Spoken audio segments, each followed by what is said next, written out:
வெறும் 248 தொகுதி தான், 250 பேர் சட்டசபையில் உட்கார்ந்துருக்கான் பாருங்க.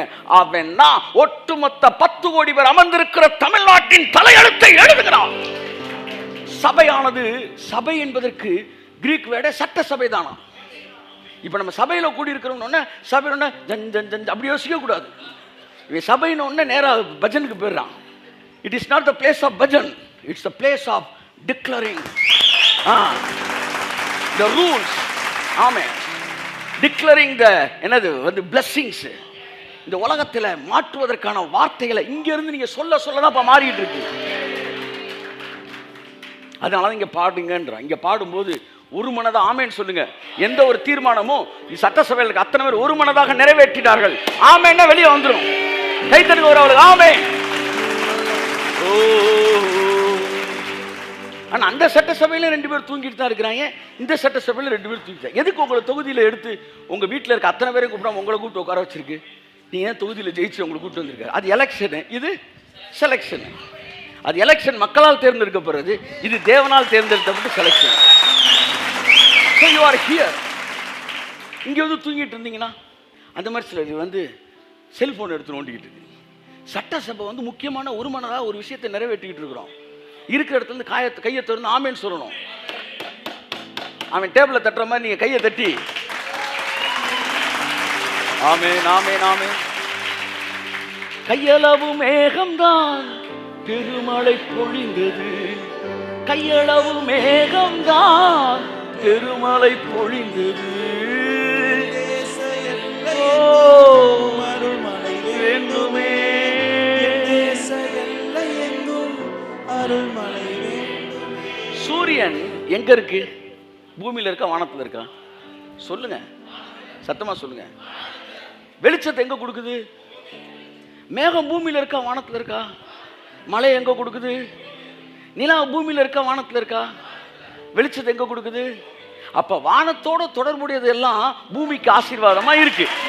ஆமா, புரியுதா? பூமியோடு ஆசீர்வாதம், பூமியோடு இணைக்கப்பட்டது பூமிக்கு ஆசீர்வாதமா இல்ல, வானத்தோடு இணைக்கப்பட்டதுதான் பூமிக்கு ஆசீர்வாதமா இருக்கு. நீங்கள் வானத்தோடு இணைக்கப்பட்டவர்கள், இந்த பூமிக்கு ஆசீர்வாதமா இருக்கும்படி அழைக்கப்பட்டவர்கள். ஆமென் ஆமென் ஆமென். அப்ப 1,00,000 பேர் இன்னைக்கு உட்காந்து போராடிக்கிட்டு இருக்கிறாங்க. அவங்க பவர்ஃபுல்லான ஆள் கிடையாது. மேல ஒரு 400 பேர் காது கேட்காத மாதிரி உட்காந்துருக்காங்க பாருங்க. லட்சக்கணக்கான பேர் கத்திக்கிட்டு இருக்கிறாங்க, ஒன்றும் நடக்கல. ஆனா வெறும் 400 பேர் 500 பேர் இந்த நாட்டின் தலையெழுத்தை மாற்றுகிறார்கள். It's not a matter of quantity but quality. நீ என்ன நினைச்சுக்கிட்டு இருக்கிற? எல்லாரும் மாறிடுவாங்க, அப்ப அரசாலலாம் எல்லாம் மாறிட்ட, எல்லாம் ராஜாவாயிட்டாங்க. நீயும் ராஜா, நானும் ராஜா. யார்? குடிமக்கள், இந்த ஜனங்கள். 1000 வருஷ அரசாட்சி என்பது அவரோடு சேர்ந்து ஆளுகை செய்வது. எதற்காக ஆளுகை செய்ய வேண்டும்? இந்த பூமியை பரலோகமாய் மாற்றுவதற்காக ஆளுகை செய்ய வேண்டும். எப்படி ஆளுகை செய்ய வேண்டும்? வார்த்தையினால் ஆளுகை செய்ய வேண்டும். எப்படி தேவன் இந்த பூமியை ஒழுங்கின்மையாய் இருந்த பூமியை, வெறுமையாய் இருந்த பூமியை, இருளாய் இருந்த பூமியை எப்படி மாற்றினார்? தம்முடைய வார்த்தையினால் ஆதியாம் முதல் அதிகாரத்தில் மாற்றினார். நீங்கள் இந்த பூமியை எப்படி மாற்றணும்? நம்முடைய வார்த்தையினால் மாற்ற வேண்டும். யாருடைய வார்த்தை அதிகாரம் இருக்கிறது? ராஜாவின் வார்த்தை எங்கேயோ அங்கே அதிகாரம் இருக்கிறது. சில நேரம் யூடியூப்ல போய் பார்த்தா கலங்காதே திகையாதேன்னு பேசுற இடத்துல ஒரு 10,000 பேர் பார்த்துக்கிட்டு இருப்பாங்க உட்காந்து கும்முன்னு.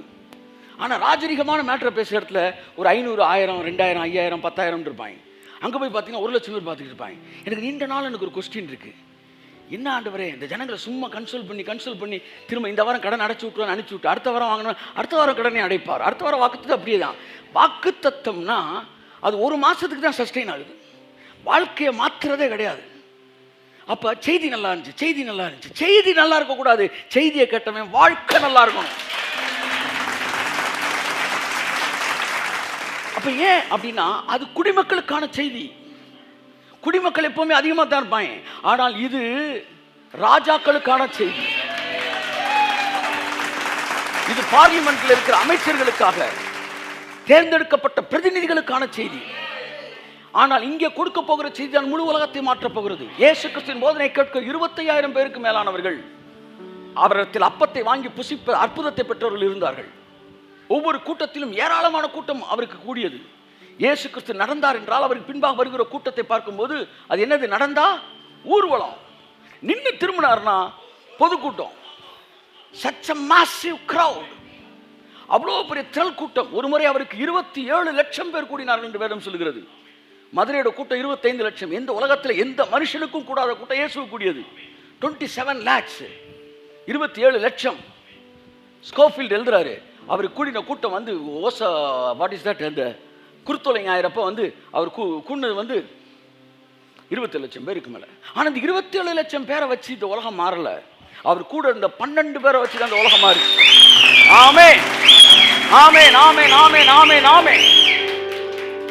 லீடர்ஷிப் வந்து ட்ரைனிங் என்பது it is not spending 100% people in 20% time.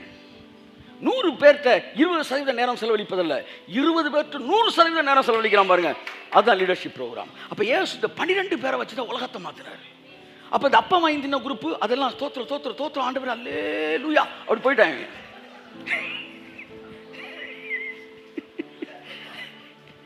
இந்த 12, இந்த 70, இந்த 120 அதுதான் ஒரு கணக்கு. அந்த 120 12, 70, 120 இதை வச்சு தான் மாத்தினார், வச்சு செஞ்சார். அதனால நான் சொல்றேன், உங்களை கொண்டு தான் அந்த உலகத்தை மாற்ற போகிறார் தேவன். கைத்தட்டு. ஆமென், ஆமென். ஒரு அண்டா நிறைய மாவு இருக்கு, நோ யூஸ். ஆனா கொஞ்சம் புளித்த மாவு அடிச்சிருக்கணும் என்னன்னா. ஆமென். இந்த கொஞ்சம் புளிச்ச மாவு இருக்கு பாருங்க, இதுதான் அண்டா நிறைய இருக்கிற அம்புட்டு மாவு 800 கோடி பேர் தலையெழுத்த மாத்தும் போது இயேசு நாமத்தில். பரலோக ராஜ்யம் புளித்த மாவு கோப்பா இருக்கிறது. ஆமென். அப்போ வாட் இஸ் மில்லினியம் ஏஜ் முன்ன நல்லா நீங்க புரிஞ்சுக்கணும். அம்புட்டு எதிர்காலத்திலே போட்டு தள்ளுறது, தள்ளிட்டு நிகழ்காலத்தில் கும்முன்னு தூக்கத்தை போறது, ஏதோ விதி விட்டவள் இல்லை. ஒருவன் ஆட்சிக்கு வந்த பிறகும் சூழ்நிலை மாறாவிட்டால் அது ஆட்சியின் தவறல்ல, ஆட்சி செய்கிறவர்களின் தவறு. அவரோடு கூட பூமியில் நாம் அரசாளுகிறோம். நம்மை சுற்றி காண்கிற ஒவ்வொரு குறைவும் நம்மால் சரி செய்யப்பட வேண்டிய குறைவு என்பதை நீங்கள் மறந்து விடாதீர்கள். நீங்கள் அவரோடு கூட உன்னதங்களில் அவரோடு உட்கார்ந்து இருக்கிறீர்கள். ஏன்? அவர் இருக்கிறதுல ஃபேன் காற்று நல்லா வருது, நான் பக்கத்தில் உட்கார்ந்து இருக்கிறீங்க. தெளிவாக பேசுங்க. கபிரியல் பக்கம் உட்காந்து ஃபேன் காற்று சரியாக வரல சார், அதனால் ஏசுனார் பக்கம் உட்காந்து கொஞ்சம் ஃபேன் காற்று நல்லா வரும். அப்படியே உட்காந்துருக்கீங்க. எதுக்காக? அவரோடு உட்கார்ந்து இருக்கிறீர்கள். ஆளுகை செய்வதற்கு. அமர்ந்திருப்பது வேறு, ஆளுகை செய்வது வேறு. தமிழ்நாட்டில் இருக்க வந்து சில மினிஸ்டர்ஸ்லாம் பார்த்தீங்கன்னா அமர்ந்திருக்கிறார்கள், ஆனால் சென்ட்ரலில் இருக்கிற ஆளுகை செஞ்சுக்கிட்டு இருக்கிறான். இவனையே புரிஞ்சுக்க. அப்போ இங்கே ஆட்சி கட்டலுக்கு போனவொன்னு ஆளுகை செய்கிறாங்க நினைக்காதீங்க, அவங்களாம் அமர்ந்திருக்கிறார்கள். ஆனால் சிலர் தான் ஆளுகை செய்கிறார்கள். நாம் எல்லோரும் உன்னதங்களில் அவரோடு கூட உட்கார்ந்து இருக்கிறோம், ஆனால் சிலர் மட்டும்தான் ஆளுகை செய்கிறார்கள். ஆமே, வாயை திறக்கணும். ஆமா, வாயை திறந்து பேசணும், சூழ்நிலையை மாற்றணும். வெறுமை இருந்தது, இருள் இருந்தது, அடுத்து ஒழுங்கின்மை இருந்தது. பிதா வந்தார், பார்த்தார், வெறுமை, இருள், அடுத்து ஒழுங்கின்மை. இந்த மூணே அவர் பேசல. எது இருந்ததோ அதை பேசவில்லை, எது வேண்டுமோ அதை பேசினார். வெளிச்சம் உண்டாகட்டும், ஒழுங்கு உண்டாகட்டும், நிறைவு உண்டாகட்டும். அவர் பேச பேச பேச பேச பேச பேச இந்த பூமி மாறிக்கிட்டே இருந்துச்சு. 6 நாள் கழிச்சு திரும்பி பார்க்கிறார். இதோ பூமியை அவர் பார்த்தார், எல்லாம் நன்றாய் இருந்தது. 1ஆம் வசனத்துல ஒழுங்கின்மையா தெரிஞ்சது, முடிகிறப்ப நன்றா இருந்துச்சு. தேவன் ஓய்வெடுத்தார். என்ன வேலை பார்த்தாரு? பேசினார். பேசுவதற்கு அழைக்கப்பட்டிருக்கிறீர்கள். எதை பேசுவதற்கு? பிரச்சனையை பேசுவதற்கு அல்ல. உலகம் போற போக்க பார்த்தா இப்படி அழிஞ்சு நாசமா போகும். இதை பேசுறதுக்கு நீ ரட்சிக்கப்பட்டிருக்க. நீதிமானுடைய ஆசீர்வாதத்தினாலே பட்டணம் செழிக்கும். I bless this city in the name of Jesus.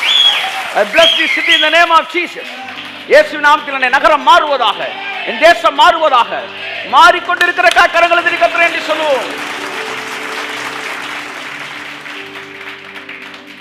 பெரும் பாதையான வழி ஒன்று அங்கு உண்டாயிருக்கும். 35ஆம் அதிகாரம் பாருங்க, அழகா வந்து அங்க வந்து சிங்கத்தை பத்தி சொல்லுது, துஷ்ட மிருகம் பத்தி சொல்லுது. இதெல்லாம் அங்க இருக்கவே இருக்காதான். நீங்க சிங்கம் இப்ப இருக்க சிங்கம் இருக்கக்கூடாதுன்னு போய் கொண்டுறாதீங்க, உங்களுக்கு உள்ள வச்சிருவாங்க. சிங்கம் அங்கு இருப்பதில் துஷ்ட மிருகம் வருவதில்லை. அதாவது கர்ச்சிக்கிற சிங்கம் போல் எவனை விழுங்கலாம் என்ற வகை எடுக்கிற பிசாசு அப்படின்னு இருக்காது. நீங்க நல்லா நியூ கவர்னன்ட்டுக்குள்ள வந்தவன பாருங்களேன், கொஞ்ச நாள் 6 மாசம் செய்தி எடுத்து பாருங்க, பிசாசுன்ற வார்த்தையை ஒரு 10 தடவை தான் பேசிட்டான் சார். 1 வருஷத்துல முன்னாடி எப்ப தொடங்கினாலும் ஜெபிப்போம், மானமண்டல் இருக்கிற பொருளாத அந்த அரசே பரலோகத்திற்கிற எங்கள் பிதாவை என்ன அவர் சொல்லி கொடுத்தாரு. இவன் தொடங்கும்போது எப்படி தொடங்குறான்? அப்படின்னு தொடங்குறான். ஜபம்னு ஒன்று டக்குன்னு நம்பியார் ஆயிடுறாங்க. ஜெபத்தில் பிசாசு, உபவாசத்தில் பிசாசு, கல்யாண வீட்டில் கூட பிசாசு சொல்கிறாங்க. இவர்களை பிரிக்க நிற்கிற சக்திகளை அழிக்கிறேன். நான் அப்போ தான் முழிக்கிறேன், அது என்ன பிரிக்கிற நினைக்கிற சக்தி? ஏண்டா நல்ல வீட்டில் வந்து நாரவாய திறக்கிறீங்கன்னு தெரியல. இவ எப்பவுமே டெவில் கான்சியஸ் பீப்புள். ஆனால் பாருங்க, நியூ கவர்னன்ட்டுக்குள்ள நீங்கள் வரும்போது அவைகளை நினைக்கிற நினைப்பும் இல்லாமல் போகும். இப்பெல்லாம் நம்ம ரொம்ப பிசாசு பற்றி பேசுறது இல்லைல்ல, கை தட்டுங்க தான் இருக்கு. ஆமாம். ஆனால் சிலரை போய் பாருங்களேன், ஒவ்வொருத்தனுக்கும் வந்து உட்கார வச்சு குளிப்பாட்டி குங்குமம் போட்டுக்கிட்டு இருப்பாங்க. ஒவ்வொன்றுக்கு பேர் வச்சு அழைச்சிருப்பா. ஸ்ட்ரோத் ரிஸ்டராத் மஸ்டர் கிஷ்கரிஸ்டாத் அப்படின்ட்டு ஏதோ பேர் சொல்லி டிமானாலஜி. அது எதுக்கு படிக்கிறதுக்கு ஒன்றும் புரியல. அவரை பற்றி படிக்கிறதுக்கு எங்களுக்கு நேரம் இல்லை. இது எதுக்கு அதை போய் படிச்சுக்கிட்டு இருக்கிற? நீ எங்கேருந்து வந்திருக்கிற? வர்ற ஆவியை விட மாட்டேன்றான். ஆனால் போகிறேன்னு இரு, 2 வார்த்தை பேசிட்டு போ. சட்டுன்னு போனால் என்ன செய்யறது? எங்கேருந்து வந்திருக்கிற? பக்கத்தில் புளிய மரத்துலேருந்து. எப்படி செத்த? பனைமரத்தில் தூக்கு போட்டு. பனைமரத்தில் தூக்கு போட்டிருக்க. பனைமரத்தில் ஒருவன் தூக்கு போட முடியாது என்பதை உணர்ந்து கொள்வது கூட அறிவில்லையா?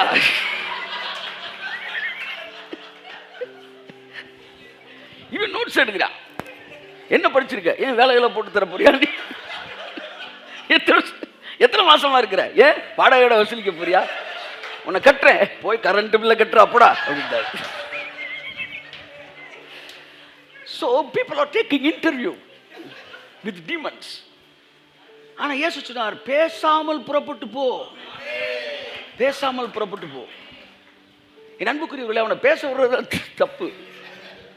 அப்ப அவன் பொய்யனும் பொய்க்கு பிதாவுமாய் இருக்கிறான். ஸோ பிசாசை பற்றி அங்கே ஒன்றுமே இருக்காது. இப்போ நம்ம ஃபுல்லாக படிக்க போகிறோம். நான் ஒரு முடிவு எடுத்துக்கேன், எந்த ஒரு செய்தியையும் வந்து 2 வாரம் 4 வாரத்துக்கு மேலே கொடுக்குறேன் எனக்கு அந்த அளவுக்கு. ஆனால் இதில் வந்து நான் 1 வருஷம் ஆனால் இந்த செய்தி எடுக்கலான்னு முடிவில் இருக்கிறேன். நம்ம மைண்டில் நல்லா பதியணுங்க. நம்ம 1000 வருஷ அரசாட்சிக்குள்ளே வந்துட்டோன்றது நல்லா பதியணும். ஆணி அரைஞ்ச மாதிரி பதினேசணும், அரைஞ்ச மாதிரி பதினேசணும். சாகிற வரைக்கும் இதை பேசுனா கூட பேசலாம். ஏன்னா அரசாட்சியை விட்டுட்டு நீ என்னத்தை பரிசு போய் சாதிக்க போறடி? அன்புக்குரியவர்களே, எப்பொழுது அவனுடைய ராஜ்யம் முடிந்தது, எல்லாம் முடிந்தது என்று சொன்னாரே, அப்பொழுதே இந்த உலகத்தின் ராஜ்யம் முடிந்தது, தேவனுடைய ராஜ்யம் துவங்கியது. கிருபையின் காலமும் 1000 வருஷ அரசாட்சி காலமும் இடையில கேப்பே இல்லாமல் மெர்ஜான ஒரு விஷயம். அவனுடைய நாட்களை நீட்டிக்க பண்ணி என் ரட்சிப்பை அவனுக்கு காண்பிப்பேன்.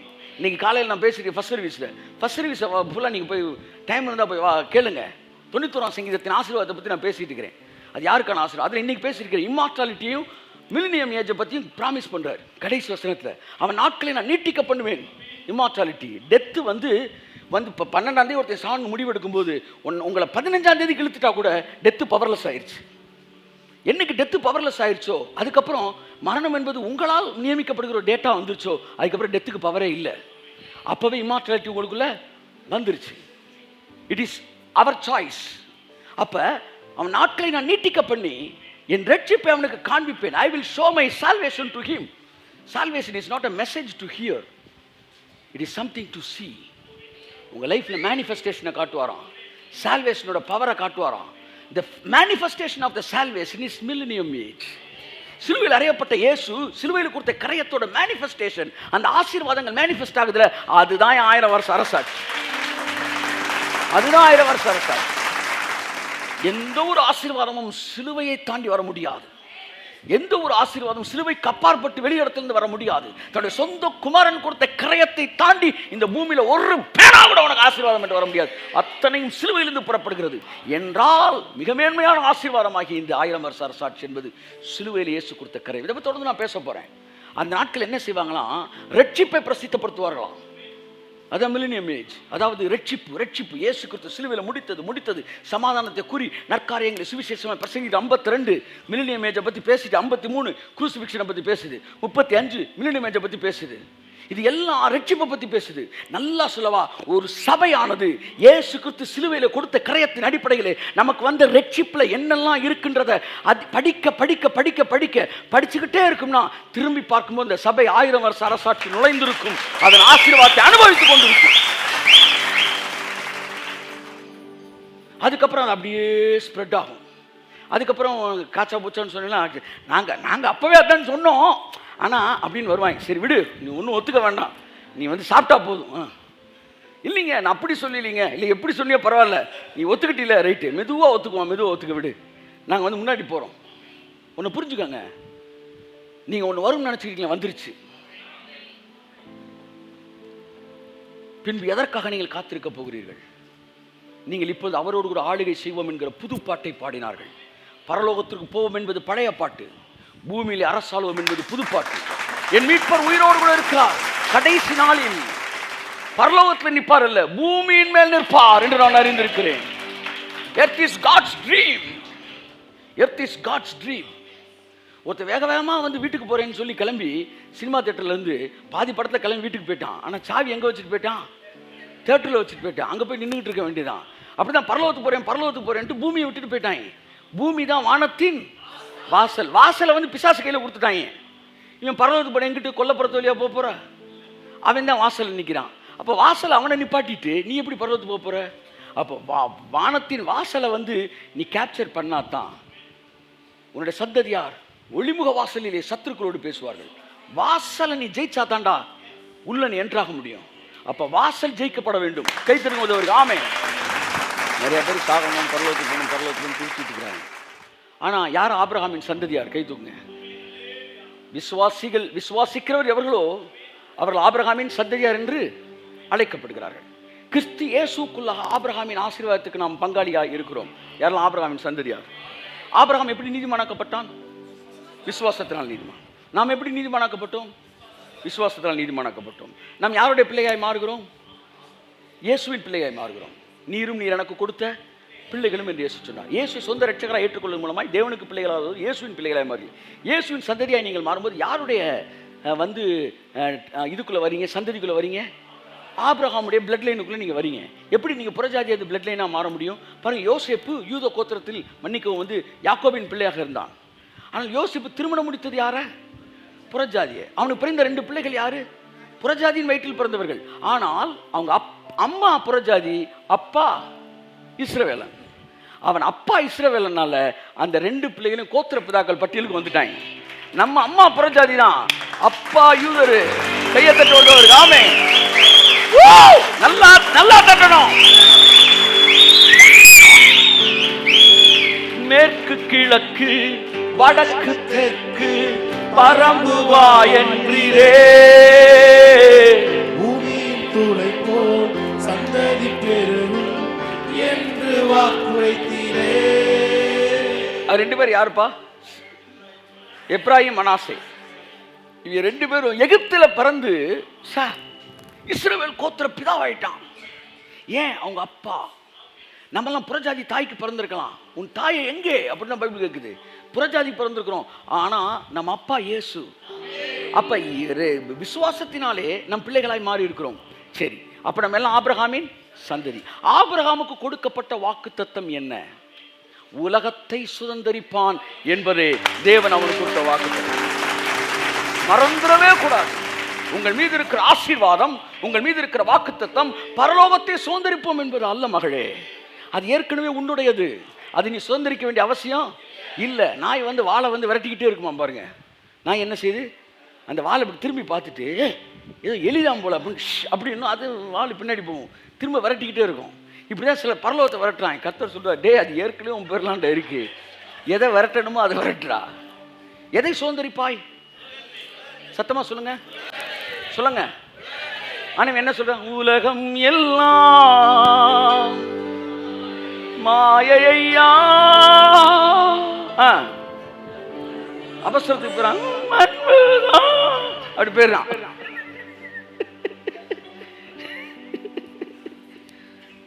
ஆனா பைபிள் என்ன சொல்லுது? இவ்வளவாய் உலகத்தில். கை தட்டுங்க. ஆமென். அப்ப உலகம் மாயையா, அன்பு கூறணுமா? உலகத்திலும் அன்பு கூறாதீங்க என்று சொல்லப்பட்டிருக்கிறது. இங்கே உலகம் என்கிற வார்த்தைக்கு சொல்லப்பட்டிருக்கிற வார்த்தை கண்கள் நிச்சை, மாமிசத்தின் நிச்சை, ஜீவனத்தின் பெருமையாகிய இந்த உலகத்தில் அன்பு கூறாதீர்கள். இங்க உலகம்ன்றது வந்து உலகத்தில் இருக்கிற பாவங்களை குறிக்குது. ஆனா இயேசு உலகத்தில் அன்பு கூர்ந்தார் என்பது உலகத்தில் இருக்கிற ஜனங்களையும் இந்த பூமியையும் குறிக்கிறது. Earth is the dream of God. 1000 வருஷ அரசாட்சி நீங்க புரிஞ்சுக்கணும்னா முதல்ல இந்த எர்த் கடவுளோட ட்ரீம்னு புரிஞ்சுக்காங்க. இது எப்படின்னா, ஒருத்தனை போய் ஸ்கூலில் படிக்க வச்சுட்டு உட்கார வந்தா வந்து எங்கள் நாங்கள் படித்தப்பெல்லாம் வந்து பார்த்தீங்கன்னா வந்து மரத்தடியில் தான் ஸ்கூல் சொல்லி கொடுத்தாங்க. அதாவது எல்கேஜியே கிடையாது, அப்போ அரை கிளாஸ்ன்னு வாங்கி, 1ஆம் கிளாஸ் போகிறதுக்கு முன்னாடி அரை கிளாஸ்ன்னு வாங்கி போய் ஸ்கூலில் விட்டுட்டு வர்றதுக்கு அவனை பழக்க வைக்கிறதுக்காக சில நேரம் 1ஆம் கிளாஸ் விட்டுட்டு வரும்போது பார்த்தீங்கன்னா அந்த பக்கத்தில் ஒரு ஆசி சர்ச் இருக்குது, அங்கே தான் எங்களுக்குன்னு தனியாக இதே கிடையாது. அந்த மரத்தடிலாம் உட்கார வச்சா 2 பெரிய கேட்டு சார், 6 அடி இருக்குது சார், அது ஏறி நிற்பாங்க பாருங்க அம்மா அப்படின்ட்டு. விட்டுட்டு போனா அங்கே பார்த்தீங்கன்னா ரோடு ஃபுல்லாக அங்கே தாய்மார்களாக நிற்பாங்க, தூரத்துலேருந்து பார்த்து அம்மு டிவியை ஃபுல்லாக வந்து அந்த இதில் ஏறி நிற்பாங்க, வெளியே வர்றதுக்கு துடிச்சு போய். ஒரு சிலர் எஸ்கேப் ஆகியும் போயிருக்கிறாங்க அந்த காலத்தில். வீட்டுக்கு போய் அந்த அம்மா கதவை திறந்துட்டு திரும்பி பார்த்தா பின்னாடி நிற்கிறாங்க. என்னப்பா ஸ்கூலுக்கு போலையா? இல்லைம்மா, உங்கள் மேலே பாசத்தில் உங்கள் கூடயே வந்துட்டேன். நான் அப்படியே வளர்ந்து வெட்டியாக போய் வாழ்க்கையெல்லாம் உங்களுக்கு பென்ஷன் வாங்க காசுலேயே வந்து உண்டு கொடுத்து உங்களை பைக்கில் வச்சு நேராக பேங்க்கில் கொண்டு போய் விடுறது. சிலர் வேலையே பாருங்கள், ஒட்டுண்ணியாக வாழ்வாங்க, வேலை வெட்டிக்கு போக மாட்டாங்க. அம்மா ஏதாச்சும் டீச்சராக இருக்கும், ஏதாச்சும் வேலை பார்த்து பென்ஷன் வாங்க, அவங்கள போய் இறக்கி விடுறது. பென்ஷனை வாங்கினோன்னா டபக்குன்னு வாங்கி பையில் வச்சுக்கிறது, நேராக போய் வீட்டில் இறக்கி விடுறது, அவங்களுக்கு சாப்பாடு வாங்கி கொடுத்து பராமரித்து அந்த நிலையிலே செத்துடுறது. ஒரு பூமிக்கு பாரம், சொத்துக்கு தண்டம். இப்படி சிலர் இருக்கிறாங்க. யாரும் அப்படி இந்த தேசிய கோச்சுக்கிறாங்க, கர்த்தர்களை மாட்டுவார். சரி, இப்போ நான் என்ன சொல்ல வரேன்னா, என்ன சொல்ல வரீங்க? படிடா அப்படின்னா அம்மா அம்மான்னு ஓடி வராங்க. உங்கள் பிள்ளை இப்படி ஸ்கூலை விட்டு ஓடி வந்துடுது, டெய்லி வந்து டக்குன்னு பார்த்துல உட்காந்து அம்மா அம்மா அம்மா எங்கள் பாடிட்டு இருந்தாங்கன்னா, will you love him R not? நல்ல வேப்பங்குச்சா உடைச்சி தொடங்கியில் 2 இழுத்து போய் படி. அம்மா மேலே ஆசை இருக்குன்னு ஸ்கூல் விட்ட உடனே வா, இடையிலையும் ஓடி வர பார்க்குற. அப்போ இந்த பூமியில் ரொம்ப ஒரு ஒரு ஒரு ஒரு ஒரு ஒரு தரித்திரமான வாழ்க்கை வாழ்ந்ததெல்லாம் கொண்டு போய் பரலோகத்தில் விட்டிங்கன்னா, அவன் ஏசுனாரே முன்னாடி கொஞ்சம் ஒதுங்கியா, இதுனே அது இதுனே எப்படி இருக்கு, இதுனே அப்படி இருக்கு அப்படின்னு ஏசு கிறிஸ்து கட்டி பிடிச்சா கூட கழுத்தில் இருக்க செயினை பார்த்து நல்ல செயினாக போட்டிருக்கான் என் மனுஷன், இப்படி தான் பார்ப்பாங்க. ஏன் இவன் ஆசீர்வாதத்தை பூமியில் அனுபவிக்கல. நீ பரலோகத்தில் போய் என்னடா செய்ய போற? என்ன செய்ய போற? கட்டி பிடிக்கும் போது கழுத்தில் இருக்க செயினை கழட்டிடுவேன் நீ. அப்ப அங்க போய் பாத்தீங்கன்னா ஏசு பக்கத்துல எவனுமே இருக்க மாட்டாங்க. இப்பெல்லாம் பஞ்ச பரதேசிகளா வாழ்ந்தனால அங்க இருக்க தண்ணியில குளிச்சுட்டு நல்ல தண்ணிடா, டே இங்க வாடா மாப்பிள, அங்க வாடா, டே இங்க துணியை துவச்சிக்கிட்டு இருக்காண்டா ஒருத்தன், டே அங்க போட, ஜீவன் நீர் விட்டுல துணி துவச்சிக்கிட்டு இருக்கீங்களா? இந்த குரூப் ஃபுல்லா வந்து அங்க போய் அவரையே பார்க்காது, ஏன்னா பஞ்ச பிரதேசியா வாழ்ந்திருக்கு. ஆனா என்னைக்கு ஒருத்தன் 1000 வருஷ அரசாட்சிய இந்த பூமியில அனுபவிக்கிறானோ, கைத்தட்டு ராமே ஆமே, அவன் தான் அங்க போய் நிற்கும் போது வந்து அவரை தரிசிக்கிறவனா பார்க்குறான். அதனால தான் நீ பரலோகத்துக்கு போறதுக்கு முன்னாடி பரலோகத்தை இங்க அனுபவிக்கணும். பரலோகம் ஏன் தெரியுமா அந்த செட்டப்ல வச்சிருக்கிறாரு?